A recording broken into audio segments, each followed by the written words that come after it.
Welcome back. So the past two videos on list methods have been somewhat organized around a central topic. The first one was about methods that add to a list. The second one was about methods that delete things from a list. This one is a bit more of a hodgepodge. So we're covering just kind of it's what's left over and putting them into a video.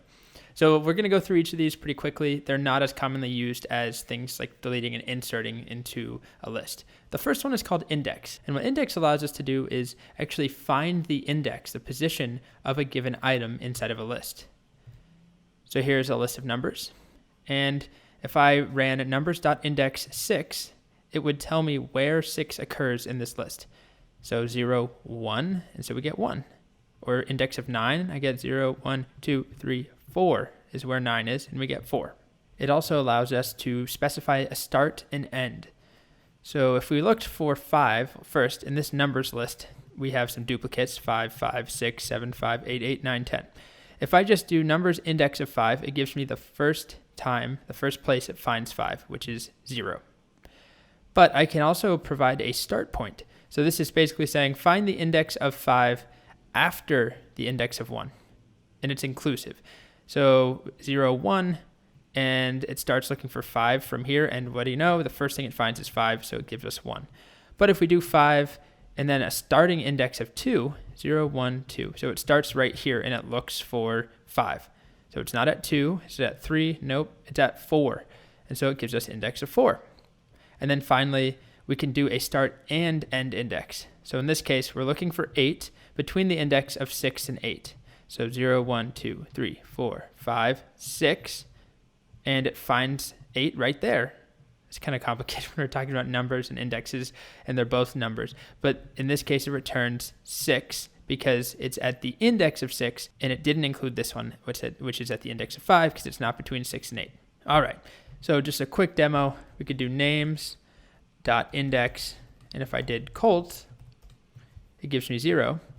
But then if I said anything after, even if I said after 1, it would give me 4, which is right here. 0, 1, 2, 3, 4. So that's index. Next up, we'll talk about count. Count is nice and straightforward. It accepts a single input, and it outputs the number of times that the input occurs in the list. So here we have a list with a couple duplicates.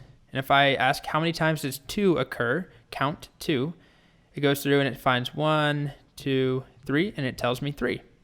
If I try and count 21, it's not there, so I get 0.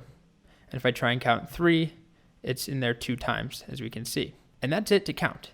So let's do a quick demo. Here we have names, and I can do a .count for Colt, which is in there twice. I could do .count for Selena, which is only in there once, or I could do .count for Jared, which is not in there. I should also mention if we try and do index, so hopping back just a quick second, of something that doesn't exist, like Jared, it gives us an error. It says Jared is not in the list. Count, unlike index, doesn't throw an error. It just gives us 0 because the count is 0. All right. After that, we have reverse. So what reverse will do is it's also nice and easy. It just reverses the order of the list in place. So meaning that it doesn't make a new list. It doesn't duplicate it and then reverse one copy and keep the original list in regular order. It updates the list that you're calling the method on. So first list is 1, 2, 3, 4, and we call .reverse on it.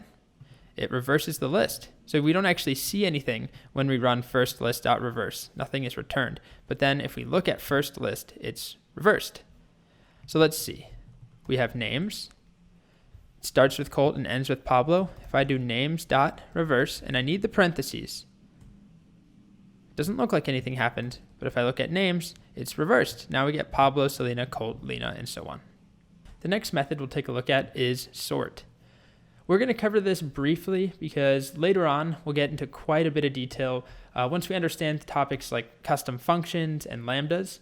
But for now, we can invoke or execute the sort function on a list, and basically we don't put anything in, so we don't provide any input. Eventually we will be, and it will just sort things in ascending order. So here we have 6, 4, 1, 2, 5.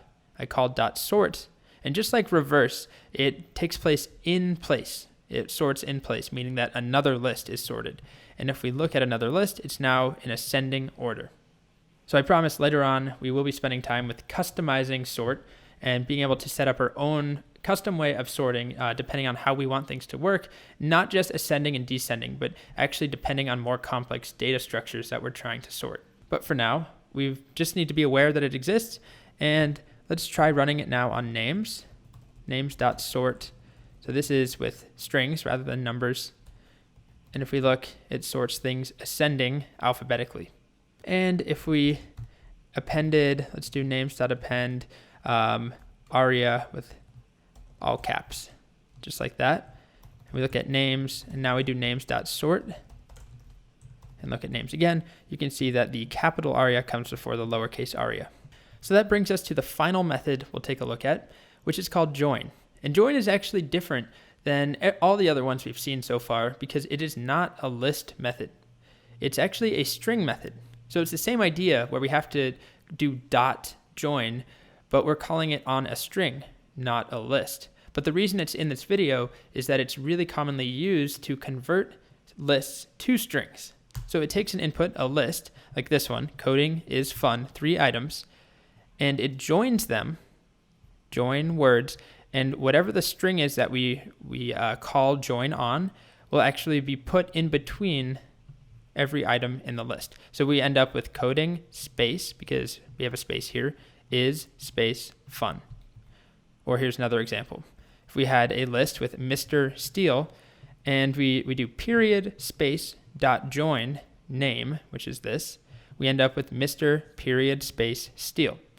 And if we had another something after Steele, we would also have another period space in that element. So it's converted to a string. The result is a string. So I realize this is bizarre compared to what we've been looking at so far, but it is technically a string method, and it takes a list or another iterable argument, which we haven't covered all of them, and it joins them together. It concatenates them by putting the base string, whatever we're calling join on, and shoving it in between each item of the list, or iterable, but in our case, it's a list.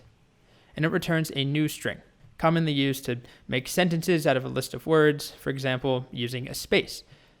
So let's check it out. We have names again here. If we wanted to join all of them together, we could do something like, I am friends with, and then period, dot join, names. And this isn't going to work perfectly because you'll see what happens. We get Aria, I am friends with Aria, I am friends with Blue. So the first time around, it doesn't quite work. But the main idea, let's try that again. If we look at names, by the way, it's unchanged. It's still a list. This just returns a string. So let's join them on commas. So I'll make a variable called friends. I'll set it equal to the string with a comma and a space, dot join names. So this will take all of the names and put a comma and a space between all of them and turn it into one giant string. And if we look at friends now, because I stored it in a variable, we get aria, comma, blue, comma, cold, cold, cold. Perfect. And so then we could use that somewhere. The key idea is that it takes a list, it turns it into a string. It's a string method, but it's commonly used with lists. So I'll leave it at that. Everything else we saw in this video and up until now in this section has been a list method. They work on a list, so we do names dot something. In this case, we're doing a string dot something. It's the same idea, but one is for lists and one is for strings. All right, so we covered a lot of ground with all of these methods. This video in particular, like I said, is kind of a diverse mix of all sorts of different methods, but hopefully you can see how some of these would be useful.